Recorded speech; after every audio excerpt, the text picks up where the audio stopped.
बिहार के मद्य निषेध मंत्री रत्नेश सादा का बयान बिहार के शराबबंदी के ऊपर और मुजफ्फरपुर, गोपालगंज और पश्चिम चंपारण तीन जगह से ये जो खबर है सचमुच चौंकाने वाली खबर है। रत्नेश सादा का बयान क्या है, पश्चिम चंपारण का वो कौन है, मुजफ्फरपुर किस तरह से बिहार का एक ऐसा राज्य है जो हब बनता जा रहा है, चाहे शराब का मामला हो या ड्रग्स का मामला हो, सब कुछ डिकोड आज के इस रिपोर्ट में होने वाला है। इस रिपोर्ट को बिना पूरा देखे आप किसी भी तरह का कमेंट और किसी भी तरह का फैसला नहीं कर सकते, इसलिए ये रिपोर्ट आपको पूरा देखना पड़ेगा। क्या है मामला?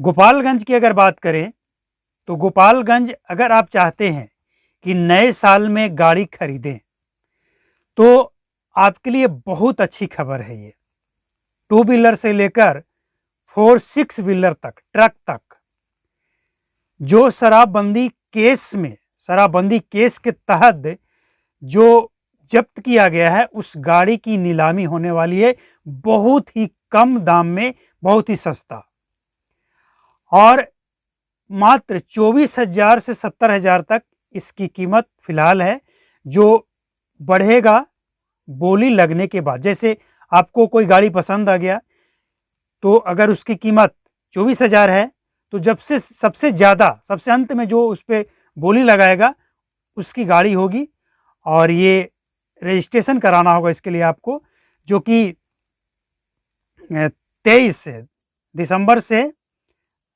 27 तक आप कर सकते हैं, और इसके बाद 28 को इसका नीलामी है। डेट में थोड़ा इधर उधर हो सकता है, लेकिन आप रजिस्ट्रेशन अगर आपको खरीदना है तो आप करवा लें, बहुत सस्ता। और ये जो पैसा है ये सरकार का रेवेन्यू होगा। शराबबंदी, आप जो लोग कहते हैं ना कि शराबबंदी से सरकार को रेवेन्यू नहीं मिल रहा है, सरकार को रेवेन्यू मिल रहा है। इसी तरह से गरीबों का गाड़ी जब्त कर करके सरकार नीलाम करे और अपना रेवेन्यू बढ़ाए, अच्छी बात है। अब मुजफ्फरपुर में इसका क्या कनेक्शन है? एक ऐसे व्यक्ति के बारे में आज हम बताने जा रहे हैं जिनको क्या जरूरत है बिहार में ये सब कुछ करने का।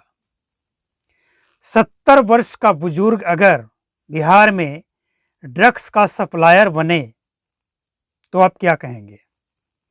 क्या ये अच्छा लगता है सुनकर कि 70 वर्षीय व्यक्ति को शायद ये नहीं पता है कि वो जो चीज बेचने जा रहे हैं बिहार में, जिसकी तस्करी वो करने जा रहे हैं, उससे हो सकता है उनका घर भी बर्बाद हो। अफीम पकड़ा गया है 1 करोड़ का, म्यांमार से चलकर वो बिहार मुजफ्फरपुर पहुंचता है, और रेलवे स्टेशन पर एनसीबी की टीम होती है जो कि दबोच लेती है। और अब आप कहेंगे कि प्रूफ क्या है? भैया, प्रूफ ये है कि पश्चिम चंपारण जिला का गोपालपुर थाना का जमुनिया गांव का रहने वाला महादेव यादव पकड़ा गया है। उन्होंने खुद सारी बात कबूल की है, कैसे बिहार में ड्रग्स का कारोबार फल फूल रहा है, कैसे लोगों को बेचा जाता है छोटी छोटी पुड़िया बनाकर, सब कुछ। अब तलाश है जो इसका मास्टरमाइंड है, जो सबसे बड़ा इसका माफिया है, उसकी तलाश है। सवाल ये है कि बिहार के लोग आखिर इस तरह के काम कर क्यों रहे हैं?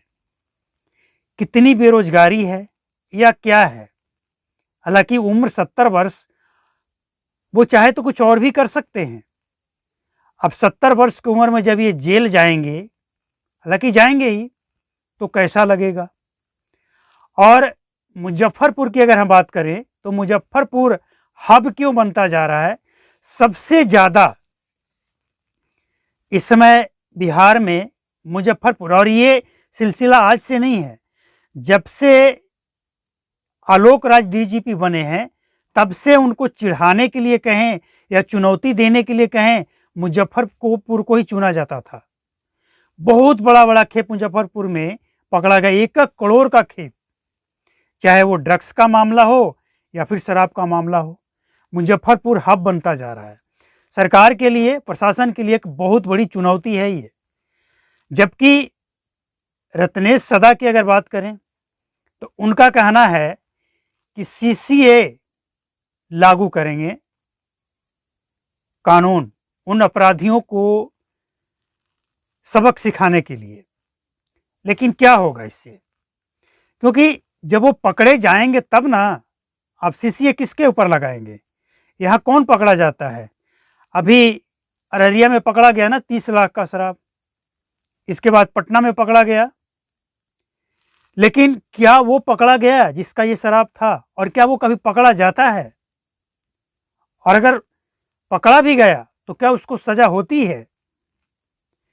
तो रत्नेश सादा हो, नीतीश कुमार हो या कोई भी मंत्री हो, जो उनका बयान आता है और जो अधिकारियों की कार्रवाई होती है, उसमें आसमान जमीन का फर्क है।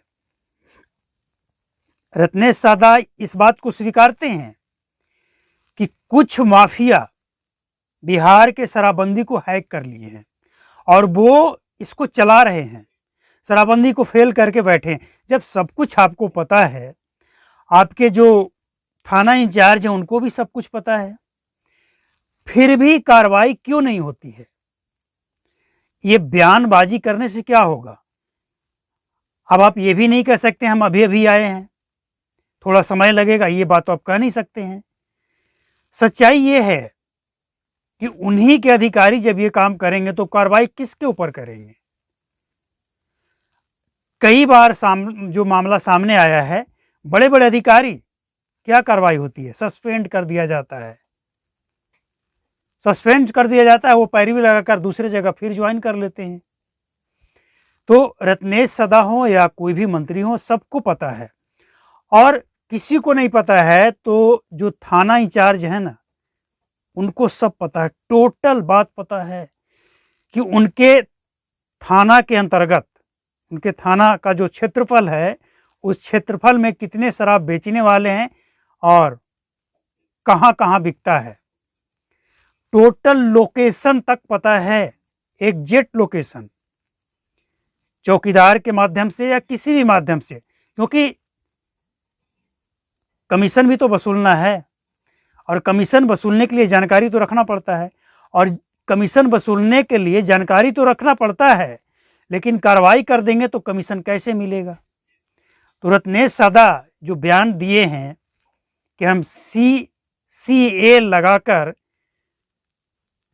उनका संपत्ति को जब्त करेंगे, कैसे करेंगे आप? आपको पता ही नहीं चलने देंगे, कोई अधिकारी नहीं पता चलने देंगे कि जो मास्टरमाइंड है वो कौन है। आप किसके ऊपर कार्रवाई करेंगे? तो शराबबंदी से जो सरकार को रेवेन्यू का नुकसान हो रहा है, उसका रास्ता ये निकाला गया है। अब ये जो गाड़ी, गोपालगंज में जो गाड़ी की नीलामी होनी है 28 दिसंबर को, इसमें से हो सकता है कुछ गाड़ी में शराब पकड़ा गया हो, लेकिन ये एक यह भी सच्चाई सामने आया है कि ज़्यादातर गाड़ियां शराबबंदी कानून के तहत तो जब्त किया जाता है, लेकिन उसमें ना कोई मादक पदार्थ पकड़ा जाता है और ना ही शराब पकड़ा जाता है। लेकिन बावजूद इसके कानून लगाया जाता है शराबबंदी वाला। हालांकि कोर्ट का भी इस पे टिप्पणी आ चुका है, लेकिन कोई फर्क नहीं पड़ता है। तो अब ऐसा लगता है कि बिहार के लिए शराबबंदी एक नासूर बन चुका है सरकार के लिए। नासूर जानते हैं क्या होता है? जिसका कोई इलाज नहीं हो, वही बिहार सरकार के लिए बन चुका है। और इसका एक ही विकल्प है कि इसकी समीक्षा हो, और समीक्षा करने का एक ही विकल्प है कि जो लोग जेल में हैं 12-13 लाख से ज्यादा, उनके परिवार और उनसे इसके लिए टिप्पणी लिया जाए, उनसे पूछा जाए कि शराबबंदी का क्या असर है बिहार में, आपको किस तरह से पकड़ा गया, क्या करना चाहिए, सब कुछ साफ हो जाएगा। तो सरकार का फैसला जो भी हो वो तो हम आपको बताएंगे। लेकिन एक और बात है कि नई साल में जिस तरह से 1 जनवरी को हैप्पी न्यू ईयर के लिए जिस तरह से बिहार में शराब का स्टोर हो रहा है और जिस तरह से शराब का खेप पकड़ा जा रहा है, ये दोनों चीज़ें एक साथ चल रहा है। इसमें संभलने की ज़रूरत यह है कि नकली और जहरीली से बचना है और उसकी पहचान कर लें आप। कैसे कीजिएगा वो पीने वाले लोग जानते हैं, कर लीजिए।